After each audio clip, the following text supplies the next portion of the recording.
নমস্কার, শেয়ারবাজ থেকে আমি শাশ্বত মিত্র। আমার এডুকেশনাল চ্যানেলে আপনাদের সবাইকে স্বাগত। সাধারণত রোববারে ভিডিও করি না। একটা জিনিস ভেবে আপনাদের সঙ্গে এই ভিডিওটা করলাম যে আপনারা যারা আমার ভিডিও দেখেন, আপনারা দেখেছেন হঠাৎ শুক্রবারে 320 পয়েন্ট গিফট নিফটি বেড়েছে।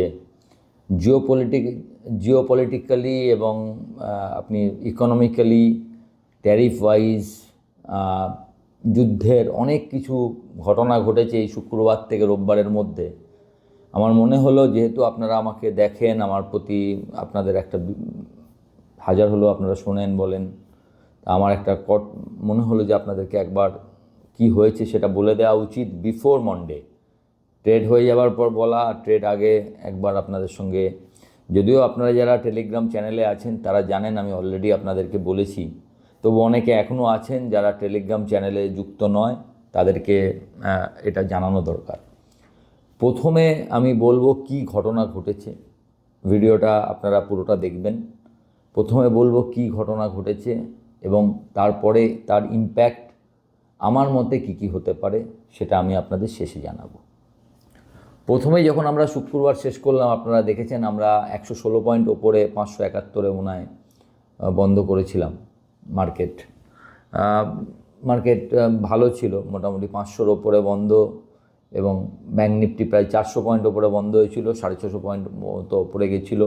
মানে আগের দিনের যে 326 পয়েন্টের তার কিছুটা আমরা রিকভার করেছিলাম। ব্যাঙ্ক নিফটিতে প্রায় 50% রিকভার করেছিলাম। কিন্তু শুক্রবার বিকেলে অনেক কিছু ঘটনা ঘটে। আপনারা জানেন ইউএসের যে সুপ্রিম কোর্ট, সেখানে ট্যারিফের বিরুদ্ধে একটা মামলা চলছিল। সেই মামলাটা 9 জনের জাজের বেঞ্চে চলছিল। সেই মামলায় 9 জন বেঞ্চে 6-3 ফলে এই ট্যারিফকে অবৈধ ঘোষণা করা হয়েছিল। মানে ট্যারিফ নেওয়া যাবে না, ট্যারিফটা অবৈধ। আইএপিএ যে আইনের দ্বারা উনি ট্যারিফটা নিচ্ছিলেন, জাজরা বলেছেন ওই আইনে অন্য কিছু করা গেলেও এখানে আপনি কোনো ট্যারিফ নিতে পারবেন না। ফলে পুরো ট্যারিফ সিস্টেমটাই অবৈধ হয়ে গেছে। যেটায় দেখে গিফট নিফটি অনেকটা বেড়েছে, দেখছেন 200-250 পয়েন্ট বেড়েছিল, সেখান থেকে 170 পয়েন্ট আসে, লাস্টে 320 পয়েন্ট বেড়েছে। তারপরে এইটা ঘটনার পরে ডোনাল্ড ট্রাম্প একটি প্রেস কনফারেন্স করেন, সেটা অবশ্য গিফট নিফটি তখনও মনে হয় চলছে সেই অবস্থায়। সেখানে উনি ঘোষণা করেন, না আমি দেখেছি, তিনি জাজদেরকে বলেন যে তারা যা করেছে সেটা আমেরিকার বিরোধী, আমেরিকার স্বার্থের পরিপন্থী, এবং এটা বিদেশি স্বার্থের কাজ। 6-3 যে 3 জন ওনাকে সাপোর্ট করেছেন তাদেরকে উনি ধন্যবাদ দেন এবং বলেন এর জন্য কিছু বদলাবে না। তাকে স্পেসিফিক্যালি প্রশ্ন করা হয়েছিল ইন্ডিয়ার সঙ্গে যে আপনার ট্রেডটা কদিন পরে সই করতে যাচ্ছে, বলছে এভরিথিং একই থাকবে। উল্টে তিনি আরও 2-4 কথা বাড়িয়ে বলেছেন, আগে ইন্ডিয়া আমাদের ওপর শুল্ক লাগাতো, এখন উল্টে ইন্ডিয়া আমাদেরকে 0%-এ দিচ্ছে, আমরা তাদের ওপর শুল্ক লাগাচ্ছি। এইসব কথা উনি বলেছেন। যদিও এই কথার মধ্যেও আমি যাচ্ছি না, এই কথাটাও সম্পূর্ণ ঠিক নয়। ইন্ডিয়ার যেখানে শুল্ক লাগাবার ইন্ডিয়া ঠিকই লাগাচ্ছে। যেরকম ধরুন ডালের ওপর, আগে ইন্ডিয়া আমেরিকার ডাল আমদানি করতো, এখন ব্যাপার হচ্ছে কেউ চেঁচায়, কেউ সাইলেন্টলি কাজ করে। ভারত কিন্তু সাইলেন্টলি আমেরিকান ডালের ওপর 30% শুল্ক লাগিয়েই বসে আছে। এখন এই খবর আসবে না, কারণ ভারত এটা সাইলেন্টলি করেছে। আপনি এটা দেখলেই জানতে পারবেন, 30% অন আমেরিকান পালসেস। এবং এখানে যাতে ডালের উৎপাদনটা বেশি হয় সেই চেষ্টাও ভারত চালাচ্ছে। আমার প্রশ্ন সেটা দিয়ে নয়। এখন মার্কেট কেন বেড়েছে? মার্কেট মনে করেছে যে শুল্ক আর দিতে হবে না, মানে আপাতত দিতে হবে না। এবং আরেকটা ব্যাপার আছে যে এই শুল্ক যেটা নেওয়া হয়েছিল সেটা কি ফেরত পাবে? যদি ফেরত দিতে হয়, আমেরিকাকে প্রায় $150 বিলিয়ন ফেরত দিতে হবে, যা আমেরিকার অর্থনীতিতে শেষ করে দেবে। এই হচ্ছে শুক্রবারের ঘটনা। তখন ট্রাম্প ঘোষণা করলেন, না আমার আরও কিছু পাওয়ার আছে। ওদের কিছু সংবিধানের কিছু সেকশন উল্লেখ করে উনি বললেন, একটা সেকশন আছে যেই সেকশানে উনি up to 15% of the tariff, global tariff লাগাতে পারেন। এর বেশি লাগাতে হলে ওনাকে একটা প্রোব করতে হবে, মানে একটা কারোর বিরুদ্ধে মামলা করে সেটায় একটা তদন্ত করতে হবে এবং তদন্ত অনুসারে তার এক্সট্রা ট্যারিফটা লাগাতে হবে। এটা একটা সময় সাপেক্ষ ব্যাপার। 15%-এর বেশি হলে 15% পর্যন্ত উনি লাগাতে পারেন। তার বেশি হলে সেই উনি বললেন আমরা অলরেডি এই প্রোবগুলো সমস্ত প্রোব সেকশন 301 আর 232 মনে নেই আমার, উনি নাম্বারগুলো বলছিলেন হবে, কিন্তু আপাতত এই যে সেকশানে আমাকে 15% পর্যন্ত ট্যারিফ লাগাবার অধিকার দিয়েছে সেই সেকশানে আমি 10% গ্লোবাল ট্যারিফ লাগালাম। এটা শুক্রবার অবধি ঘটনা, মানে আপনার 18% ট্যারিফটা 10%-এ নেমে গেল, লোকে খুশি হলো এবং মার্কেট শেষ পর্যন্ত দেখা গেল 3টের সময় যখন গিফট নিফটি বন্ধ হচ্ছে 320 পয়েন্ট ওপরে বন্ধ হলো। শনিবার এরপরে আরও অনেক ঘটনা ঘটেছে। শনিবার প্রথম ঘটনা ঘটল, শনিবারে ওদের জিডিপির ডাটা আসবার কথা ছিল। তো জিডিপি ডাটায় এলো হচ্ছে ওদের জিডিপি আসার এক্সপেক্টেড ছিল হচ্ছে 3%, এলো হচ্ছে 1.4%, মানে যেটা এক্সপেকটেশন তার থেকে হাফেরও কম। শুধু তাই নয়, ওদের ইনফ্লেশন দুটোই দেখালো যে একটু বাড়ছে, ইনফ্লেশনটাও বাড়ছে, জিডিপি কমছে, এই ডাটাটা এলো। এই ডাটা আমেরিকার পক্ষে কতটা ভালো সেটা আমেরিকার বাজার বুঝবে, কিন্তু এই ডাটা আপনাকে দুদিকের প্রবলেম তৈরি করে দিল। কি প্রবলেম?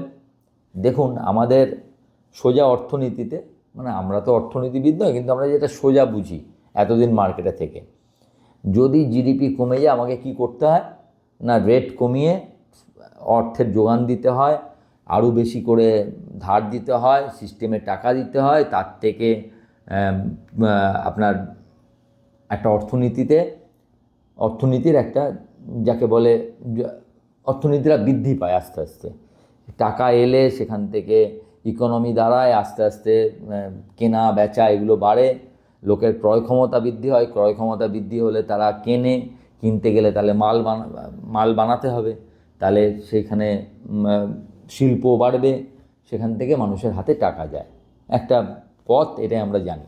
তাহলে ফার্স্ট কী করতে হবে না, আমাকে ইন্টারেস্ট রেট কমাতে হবে। এখন আবার এইদিকে যেহেতু ইনফ্লেশন বাড়ছে, আপনি যদি ইন্টারেস্ট রেট কমান তাহলে ইনফ্লেশন আরও বেড়ে যাবে। তো এটা একটা আমেরিকার পক্ষে এখন একটা সরু তারের ওপর দিয়ে যাচ্ছে, যে আপনাকে জিডিপিও বাড়াতে হবে, আবার ইনফ্লেশনটাও সীমার মধ্যে রাখতে হবে। তো আমেরিকার কাছে একটা কঠিন কাজ সামনে আসবে, কিন্তু এটা আর একটা মুশকিলের দিকে আপনাকে নিয়ে যাচ্ছে। তারপরে কি হচ্ছে আস্তে আস্তে বলছি। কি মুশকিলটা হচ্ছে, আপনি একটা প্রবলেমে পড়বেন।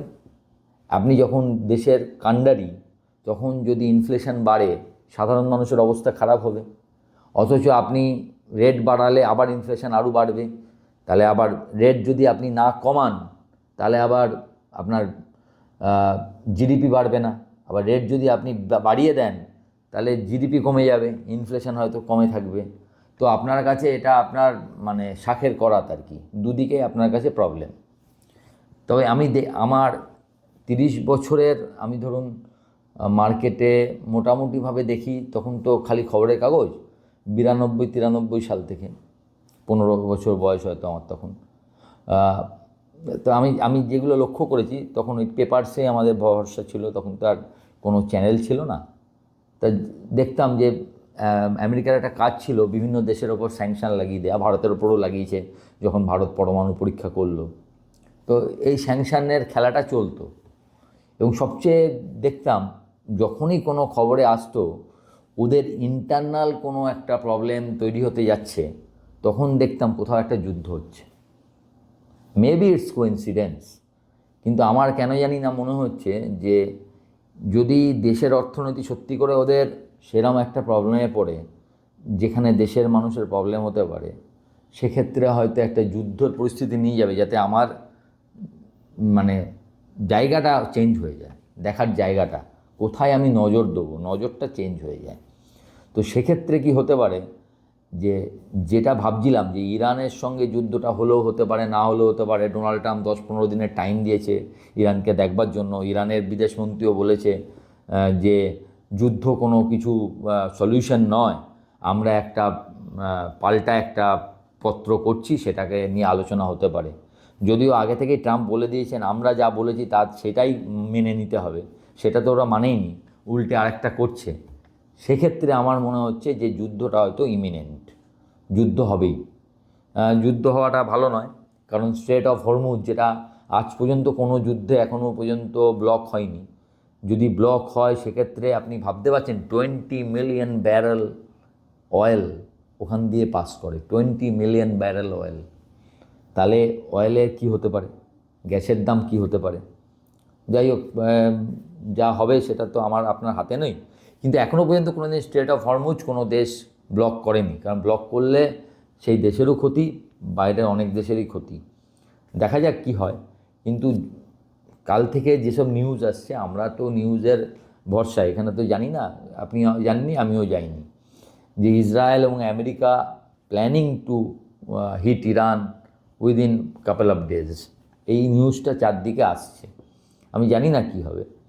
এর মধ্যে আবার ডোনাল্ড ট্রাম্প কালকে একটা এক্সিকিউটিভ অর্ডারে চেঞ্জ করে দিলেন, যে গ্লোবাল ট্যারিফ যেটা উনি 10% লাগিয়েছিলেন সেটাকে উনি 15% করে দিলেন। মানে যেটা উনার সর্বোচ্চ সীমা, উনি 15% পর্যন্ত এমনিতে লাগাতে পারেন। এই অধিকার প্রেসিডেন্টকে আমেরিকান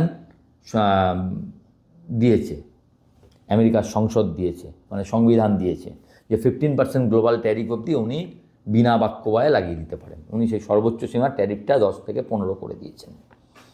এখন অনেকে বলতে পারেন যে ভারতের তো 18% লাগছিল, সেটা 15%, 3% হলেও তো আমাদের লাভ হবে। আর যেহেতু অন্য আইনের বলে আগের ট্যারিফগুলো নিয়েছে সেটা ফেরত আসবে, এখন সেই ফেরত আসাতেও ট্রাম্প বলে দিয়েছেন সেগুলো সব কোর্টে হবে, এবং কোনো কোর্টের রায় 2 থেকে 5 বছরের মধ্যে 2 থেকে 5 বছরের কমে হবে না। তাহলে যদি মিনিমাম টাইমেও হয়, তাহলে আপনার সেই কোর্টের রায় পেতে এখনও 2 বছর লাগবে। সেটা তখন কি হবে তখন দেখা যাবে, ইমিডিয়েট কোনো এফেক্ট তার ওপর নেই।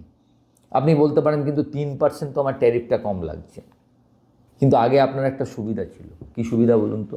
আপনার যখন 18% লাগছিল, অন্য সাউথ এশিয়ান কান্ট্রিগুলোর কারো 19 লাগছিল, কারো 20 লাগছিল, কারো 25 লাগছিল, আপনার ছিল লোয়েস্ট। তার মানে আপনি যখন প্রতিযোগিতার বাজারে যাচ্ছিলেন তখন এই কান্ট্রিগুলোর থেকে আপনি 1% হলেও এগিয়েছিলেন। একইভাবে চায়নার তখন 34% লাগছিল, তো চায়নার থেকে তো আপনার হাফ লাগছিল। এখন চায়নারও যা লাগবে আপনারও তাই লাগবে, ইন্দোনেশিয়ারও তাই লাগবে, বাংলাদেশেরও তাই লাগবে, পাকিস্তানেরও তাই লাগবে, বিশ্বের সব দেশের তাই লাগবে। তার মানে কি, আপনার competition is greater than previous. আগের থেকে আপনার এবার কম্পিটিশান বেশি করতে হবে। আমি যেটুকু বুঝি, মার্কেট অন্যরকম করতেই পারে, আমি যেটুকু বুঝি ইটস নট আ মানে পজিটিভ থিং ফর আস। আমাদের জন্য কোনোভাবে এটা কোনো পজিটিভ নয়, এটা আমার বুদ্ধিতে বলে। এখন কিন্তু মার্কেট 300 পয়েন্ট দেখাচ্ছে, আমি তো মার্কেটের ওপরে নই, স্ক্রিনের ওপরে নই, কিন্তু আমি এন্টাইটেল যে আমার নিজের যেটা মনে হওয়া সেটা আপনাদেরকে জানাবার। কারণ এটা আমি আগেই বলেছি, ইটস আ এডুকেশনাল চ্যানেল। এখানে আমরা দেখব, এবং যদি এটা আমার ভুল হয় তাহলে কেন ভুল হলো পরবর্তীকালে সেটা নিয়েও আলোচনা করা যাবে। যে আমার মনে হয় না 300 পয়েন্ট নিফটি বাড়ার মতো কোনো ঘটনা ঘটতে পারে বলে। যদি ঘটে এবং তারপরেও যদি মার্কেট আরও ওপরে যায়, তখন বুঝতে হবে আমার কেন বুঝতে ভুল হয়েছিল, পরবর্তীকালে আমরা সেটা নিয়েও আলোচনা করব। এই মার্কেটে নো ওয়ান ইজ আলটিমেট, তো আমার নিজেকেও ভাবার কোনো কারণ নেই। আমার যেটা মনে হলো, আমার মনে হয়েছিল যে আমার মনে হওয়াটা আপনাদেরকে বলা দরকার। আলটিমেট ডিসিশান আপনারাও সবাই এত আমার থেকেও অনেকে ভালো বোঝেন, তারাই ঠিক করবেন যে কোনটা কি করা উচিত। কিন্তু আমার মতটা আমি আপনাদের জানালাম, যে আমার মনে হয়েছে এই যা ঘটেছে that is not a positive outcome. যে যাই বলুক না কেন, মুখে যতই আমাদের দেখে মনে হোক না কেন যে আমেরিকার কোর্ট এটা করে দিয়ে খুব ভালো হয়েছে, অমুক হয়েছে, আমার এটা পজিটিভ আউটকাম বলে মনে হয়নি। সেকেন্ড, এবং তার পেছনে কারণ একটা এইটা যে আপনার আমাদের কম্পিটিশান বেড়েছে, সবার জিরো হয়ে যায়নি, যে টাকাটা দিয়েছি সেটা ফেরত পাওয়ার আশা খুব কম। সেকেন্ডলি হচ্ছে ডোনাল্ড ট্রাম্প, যিনি এত একটা শক্তিশালী লোক, আমেরিকার প্রধানমন্ত্রী, তার একটা ইগো, সেই ইগোতে তিনি যা বলেছেন তার থেকে পেছনে হটবেন বলে মনে হয় না। উনাকে কিন্তু কোর্ট বারবারই বলেছে, আপনি যদি কোর্টের পুরোটা পড়েন, এখানে আসছে, নেটে দেখতে পাবেন, যে উনি নিজেও সেটা বক্তৃতাতে বলেছেন যে আপনার সর্বোচ্চ শক্তি আছে, আপনি যত খুশি করতে পারেন, আপনি কাউকে স্যাংশন লাগাতে পারেন, এই করতে পারেন, কিন্তু $1 ট্যারিফ লাগাতে পারবেন না। এর মানেটা আমিও বুঝিনি, উনিও বলেছেন, উনিও বোঝেননি, কিন্তু এইটাই বলেছেন। এবং অন্য জাজরাও বলেছেন ওনার কাছে আরও অনেক উপায় আছে যেই উপায়ে ট্যারিফটা লাগাবার। সুতরাং ট্যারিফ লাগছে না, এটা মনে হয় এই ভাবাটা আমাদের মনে হয় ভুল হয়ে যাবে। প্লাস ট্যারিফ না লাগার কারণে ইরান টেনশনটা অনেক এগিয়ে আসতে পারে বলে আমার ধারণা। আই মে বি কমপ্লিটলি রং, এই ভাবনাটাই হয়তো আমার ভুল, আমি হয়তো অন্য আঙ্গিক দেখছি না। কিন্তু যখন দেখছি না, আমার যে মতটা সেটা আপনাদেরকে বলা দরকার, সেটা আমি বললাম। এবার আপনারা সেটা বুঝে আপনাদের মতো করে কাজ করবেন। ভালো থাকবেন। রোববারের বিকেলে আপনারা সময় করে একটু দেখবেন। আশা করি আপনাদেরও এটা বুঝতে এবং আপনাদের যে মতটা সেটাও কমেন্টের মাধ্যমে আমাকে জানাবেন। ভালো থাকবেন। নমস্কার।